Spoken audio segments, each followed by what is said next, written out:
Makhosini ngiyanibingelela endaweni zonke lapho enibukela nikhona. Onibingelelayo ugogokhwashube.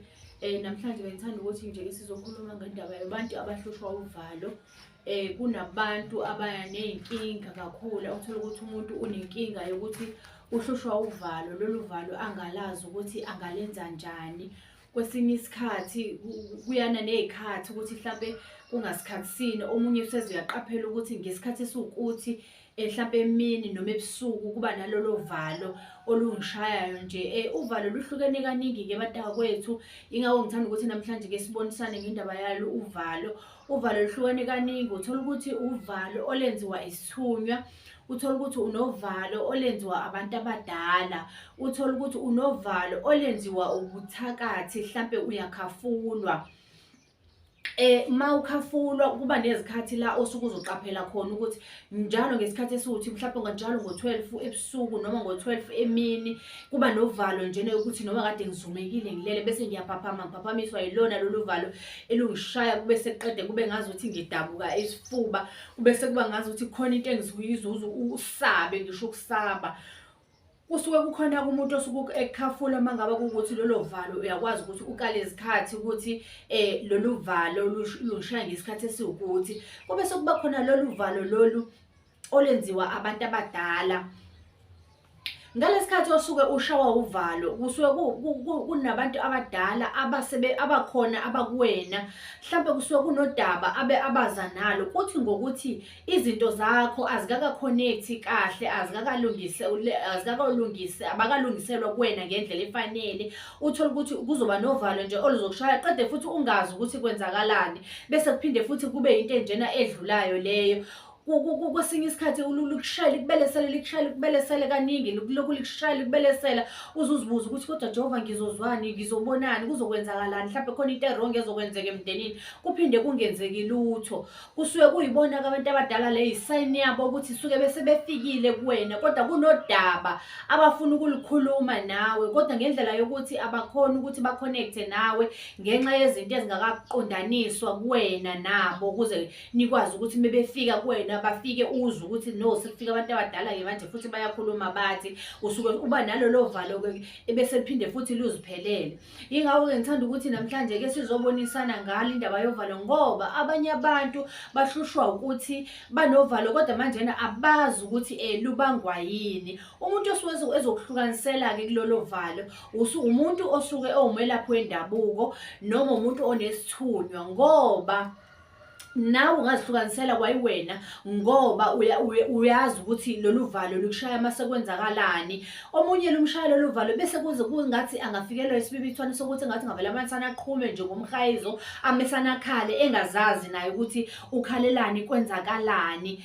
Yingakho ngithanda ukuthi sikhulume ngalo, ngoba abantu abaningi banezinkinga kodwa abangazi ukuthi bangazixazulula kanjani. Omunye athi hayi mhlampe nje uvalo luzophinde kudlule, anganaki ukuthi uvalo lenzakala kanjani. Omunye uthola ukuthi iyamhlupha lento, iyamkhathaza kangangokuthi mase lumshaya lolu valo ngathi ngashiya bonke abantu ahamba ayohlalela yedwa, azivalele la ezoba yedwa khona, akhona ukulalela lento lena emphethe lolu valo olihambisana nalezi sibibithwane engazi ukuthi angavele aqhume phezulu ngomhayizo ahayize. Ingakho ngithi asikhulumeni ngalo, ngizocacisa kahle ngalo lolu valo, ngoba kukhona abantu abangambulelekile abangazi ukuthi lokho kusuke kwenzeka kusuke kwenziwa yini. Unganaka-ke nawe-ke ungazange nje uze uye kumuntu ahambe ayokuhlolela ukuthi no, lolu valo lubangwa into ethile. Usunganothisa nawe, ngoba phela uma unabantu abadala kunawo nawe amasayini owabonayo. Awudingi ukuthi uzuyitshelwe umuntu eceleni ukuthi hayi wena unabantu abadala. Kunazo izinto ezamasayini noma eziyimpawu ezikhombisayo kuwena ukuthi no, kukhona into ephilayo eyisiphiwe elangaphakathi kuwena noma ungakayiboni wena iyenzeka. Ngoba kwesinye isikhathi unako ukulala uphuphe izinto, amabhayi, unako ukulala uphuphe indwangu ezithile, lokhunja ingwe ethile, amajazi athile, into ekhombisayo ukuthi kunento ekhona kuwena, kodwa futhi ayikakazivezi ukuthi kahle kahle iyinto emi kanjani. Ngalokho kusuke suwazi nawe ukuthi no, mangabe sekwenzeka kanjena kusho ukuthi kukhona ihlobo lesiphiwo enginaso esingakaveli, mhlampe sizohamba sihambe ngelinye ilanga bese siyavela bese siyaphumelela. So njena ngithanda ukuthi abantu baqaphelisise kakhulu ngoba nalo lolu lokukhafulwa nalo likushaya bese likufikisela ngosizi. Kodwa lona likushaya bese likufikisela ngosizi bese kuba nomuntu omcabangayo ukuthi uma umcabanga uzizwe ukuthi awuhlalisekile engathi ungambesane kuthiwe njena uyasukuma uyahamba uyakuyena manje noma ngathiwa uyongcono uyamfonela noma kuthiwa uyambona uzizwe ukuthi nje wazi wamkhumbula lalezela kuphatha lolu sizi engathi nje kwalokhu ukhalile kodwa engathi ungambona phambi kwakho. Kusuke kuyikona ukuthi uyakhafulwa-ke lapho-ke. Sekusebenza sona-ke isikhafulo-ke seyinsizwa, ifuna insizwa ethile, ifuna phela uthando kuwena.